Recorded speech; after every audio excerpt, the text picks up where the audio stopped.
అందరికీ నమస్కారం. ఒకసారి ఊహించుకోండి, అంతా నాశనమైపోయాక వచ్చే ఆ నిశ్శబ్దాన్ని. ప్రపంచం మొత్తం శుభ్రపడి మానవాళికి ఇంకో అవకాశం దొరికింది. ఈరోజు మనం సరిగ్గా అలాంటి ఒక కథ గురించే మాట్లాడుకోబోతున్నాం. అదొక కొత్త ప్రారంభం గురించిన కథ, ఒక దైవిక వాగ్దానం, ఇంకా మనందరికీ పనికొచ్చే ఒక లోతైన పాఠమున్న కథ. సరే, కథలో ఏమైందంటే ఆ మహాజలప్రళయం ముగిసిపోయింది. నోవహు, అతని కుటుంబం, ఓడలో ఉన్న జంతువులన్నీ బయటకొచ్చాయి. వాళ్ళిప్పుడు ఖాళీగా, శుభ్రంగా ఉన్న భూమిమీద నిలబడ్డారు. అంతా కొత్తగా ఉంది. మరి ఇప్పుడేంటి? వాళ్ళ భవిష్యత్తేంటి? ఈ మానవ సమాజం మళ్ళీ ఎలా మొదలవుతుంది? ఇక్కడే ఆదికాండంలోని ఈ అధ్యాయం మనకు సమాధానమిస్తుంది. ఇది కేవలం జవాబులివ్వడమే కాదు, ఒక కొత్త ప్రపంచానికి పునాది వేస్తోందన్నమాట.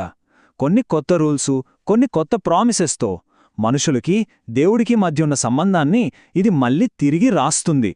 మనం ఈరోజు ఏం చూడబోతున్నామంటే, ముందుగా పునర్జన్మ పొందిన ప్రపంచం గురించి, తర్వాత జీవం యొక్క పవిత్రత గురించి కొన్ని కొత్త నియమాలు, ఆ తర్వాత మేఘాలలో దేవుడిచ్చిన ఒక వాగ్దానం, దాని తర్వాత ఒక తండ్రి కొడుకుల మధ్య జరిగిన ఒక చిన్న సంఘటన, చివరిగా ఈ కథ నుంచి మనకు అందరికీ ఉపయోగపడే పాఠాలు.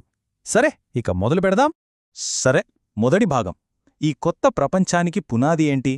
అంతా అయిపోయాక దేవుడు వాళ్లకు ఇచ్చిన మొట్టమొదటి ఆజ్ఞ ఏంటి? జలప్రలయం తర్వాత మొత్తం భూమి ఖాళీ అయిపోయింది కదా. అప్పుడు దేవుడు ఒకే ఒక్క మాట చెప్పాడు: ఫలించి అభివృద్ధి పొంది ఈ భూమిని నింపండి. అంటే ఇది కేవలం జనాభాను పెంచమని చెప్పడం లాంటిది కాదు. ఇది ఒక రకంగా లైఫ్ని, హోప్ని, ఫ్యూచర్ని మళ్లీ నింపమని ఇచ్చిన పిలుపు. మానవాళికి దొరికిన ఒక సెకండ్ ఛాన్స్ ఇది. సరే, భూమిని నింపడం ఒకెత్తైతే ఆ కొత్త ప్రపంచం ఒక క్రమపద్ధతిలో నడవాలి కదా. దానికి కొన్ని నైతిక నియమాలు కావాలి. ఆ ఫౌండేషనేంటో ఇప్పుడు చూద్దాం. ఇక్కడ మనుషులకి, ప్రకృతికి మధ్య ఉన్న సంబంధంలో ఒక పెద్ద మార్పు వచ్చింది. అదేంటంటే, మనుషులు మాంసం తినొచ్చు అని పర్మిషన్ వచ్చింది. కానీ ఒక కండిషన్: రక్తాన్ని మాత్రం అస్సలు తినకూడదు, తాగకూడదు. ఎందుకలా? ఎందుకంటే గ్రంథం ప్రకారం రక్తమంటే జీవం. ఆ జీవాన్నిచ్చేది దేవుడు. కాబట్టి జీవానికి చిహ్నమైన రక్తాన్ని మనం గౌరవించాలి. ప్రాణం ఎంత పవిత్రమైనదో చెప్పడానికే ఈ రూల్ అనమాట. ఇక్కడే ఒక చాలా ముఖ్యమైన, తిరుగులేని చట్టం వస్తోంది. ప్రాణానికి ప్రాణం. ఎందుకింత కఠినంగా? ఎందుకంటే ఒక మనిషిని చంపడమంటే కేవలం ఒక ప్రాణం తీయడం కాదు, అది దేవుని స్వరూపం మీద దాడి చేసినట్టే అని ఈ వచనం చెబుతోంది. అసలు దీని వెనుక ఉన్న కాన్సెప్ట్ ఏంటి? ఆ కాన్సెప్ట్నే లాటిన్లో ఇమాగో దే అంటారు. అంటే దేవుని స్వరూపం. ప్రతి మనిషి దేవుని పోలికలో సృష్టించబడ్డాడు. అందుకే హత్య అనేది అన్నిటికన్నా పెద్ద నేరం. ఎందుకంటే అది దేవుడు ఇచ్చిన ఆ పవిత్రమైన స్వరూపాన్ని నాశనం చేయడమే. సరే, ఈ రూల్స్ అని అయ్యాక కథలో ఒక చాలా అందమైన, ముఖ్యమైన భాగానికి వస్తాం. అదే నిబంధన. ఇది దేవుడికి, మొత్తం సృష్టికి మధ్య జరిగిన ఒక తిరుగులేని వాగ్దానం. చూడండి, ఇది ఎలా జరిగిందంటే, ఇదొక అఫీషియల్ అగ్రిమెంట్ లాంటిది. ఇందులో పార్టీలెవరెవరు? దేవుడు, మనుషులు, ఇంకా భూమి మీద ఉన్న ప్రతి జీవి. మరి ప్రామిస్ ఏంటి?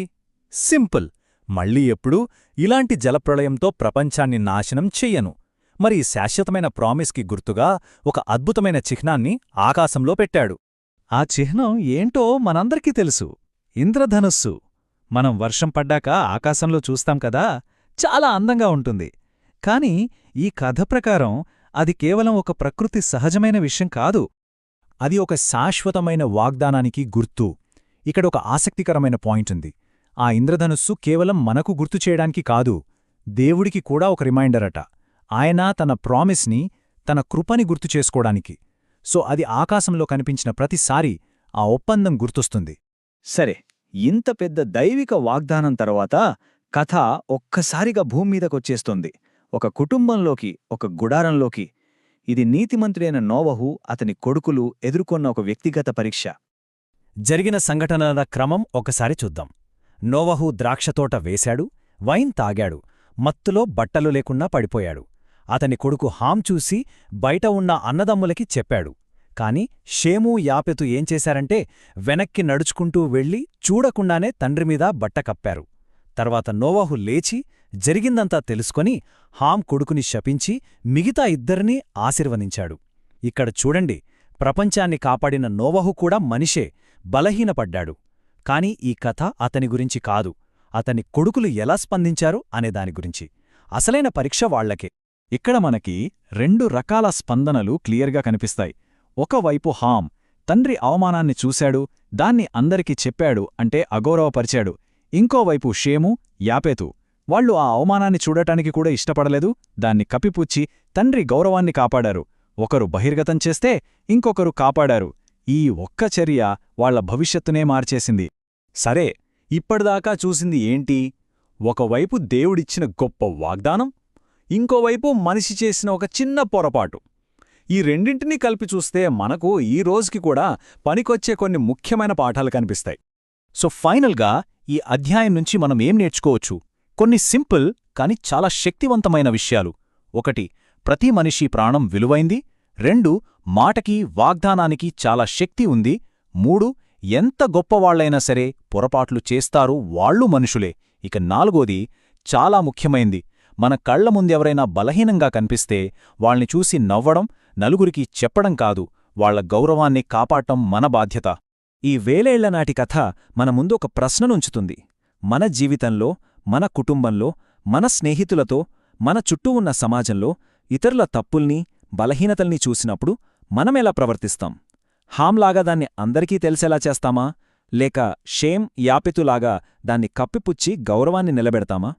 ఈ ఎంపిక బహుశా మనకి ప్రతిరోజూ ఎదురవుతూనే ఉంటుంది.